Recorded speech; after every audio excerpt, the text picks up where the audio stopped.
வணக்கம் வியூவர்ஸ். ஸ்ரீமத் பாகவதம் ஸ்ரீமதி கீதா வீரராகவன் எழுதிய ஸ்ரீமத் பாகவதம் பகுதி 89 காண்போமா? புரஞ்சனன் தனக்கு கிடைத்த புதியதொரு பட்டினத்தை நோக்கி செல்கிறான். இந்த பட்டினத்திற்கு 9 வாசல்கள் இருந்தது. அந்த நகரமானது மதில்களாலும் பூங்காக்களினாலும் சூழப்பட்டு மிக அழகாக விளங்கியது. தலைநகரில் வீடுகள் ஒளிமிக்கதாக விளங்கின. அந்த நகரமானது வான்மண்டலத்தில் உள்ள போகவதி என்னும் தேவ நகரத்தோடு ஒப்பிடப்பட்டு இருக்கிறது. இயற்கை எழில் சூழ்ந்தும் பொழுதுபோக்கிற்கு தேவையான விளையாட்டுகளுடனும் மிக அழகாக காட்சி தந்தது. புரஞ்சன நகரத்திற்குள் செல்லும் பொழுது அவன் நண்பன் அபிஜாதன் உடனேயே செல்கிறான்.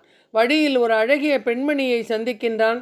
அவளுக்கு துணையாக 10 வேலைக்காரர்கள் அவளுடன் வந்தனர்.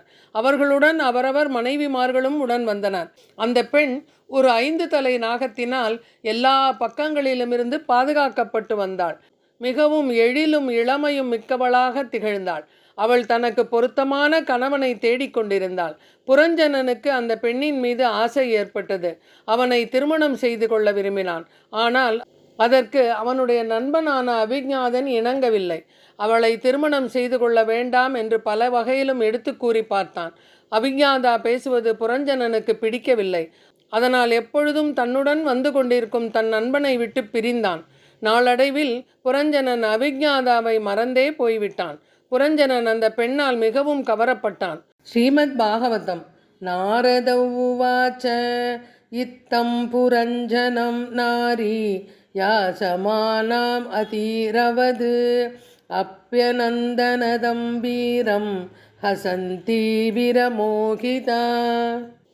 நாரதர் தொடர்ந்து கூறினார், அன்பார்ந்த மன்னனே, புரஞ்சனனுக்கு அந்த பெண்ணை பார்த்தவுடன் மிகவும் பிடித்துவிட்டது. அதனால் திருமணம் செய்து கொள்ள விரும்பினான். அவளும் அதையே விரும்பினாள். இருவரும் திருமணம் செய்து கொண்டனர். ஊருக்குள் சென்று இருவரும் தமது திருமண வாழ்க்கையை தொடங்க ஆரம்பித்தனர். அங்கே 100 ஆண்டுகள் மகிழ்ச்சியுடன் வாழ்ந்தனர். பெரிய திருமொழி. ஊனிடை சுவர் வைத்து என்புதூன் நாட்டி உரோமம் வேய்ந்து 9 வாசல் தானுடை குரம்பை பிரியும் போது உந்தன் சரணமே சரணமென்றிருந்தேன். தேனுடை கமலத் திருவினுக்கு அரசே திரைகொள் மானெடும் கடல் கிடந்தாய். நானுடை தவத்தால் திருவடி அடைந்தேன் நைமிசாரண்யத்துள் எந்தாய் என்று மிக அழகாக திருமங்கை ஆழ்வார் தன்னுடைய பெரிய திருமொழியிலே புரஞ்சனன் கதையை ஒரு பாசுரத்திலேயே எடுத்து கூறியுள்ளார். செந்தாமரையில் தோன்றிய திருமகன் மணாளனே, பார்க்கடலில் யோகத்தில் இருப்பவனே, நைமிஷாரண்யத்தில் கோவில் கொண்ட எம்பெருமானே, தசைகளை சுவராக்கி எலும்புகளை தூணாக நாட்டி ரோமங்களால் வைந்து 9 வாசல்களுடன் கூடிய இந்த குடிலை விட்டு ஜீவன் பிரிந்து செல்கையிலே உன் திருவடிகளையே நினைக்க வேண்டும்.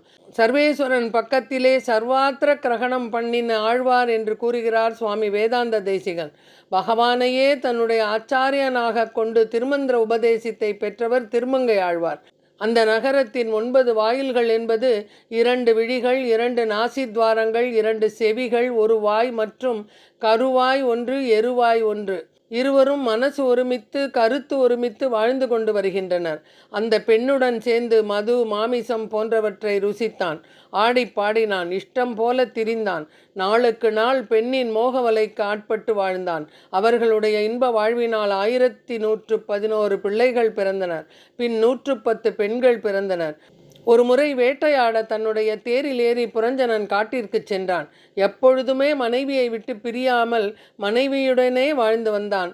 மனைவி அழுதால் அவரும் அழுவார். மனைவி சிரித்தால் தானும் சிரிப்பார். இப்படியாக தன் மனைவியை சந்தோஷப்படுத்துவதிலேயே தன் வாழ்க்கையை கழித்தார்.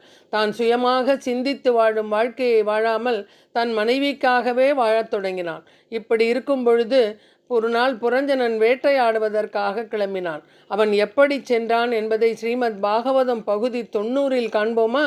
நன்றி, வணக்கம்.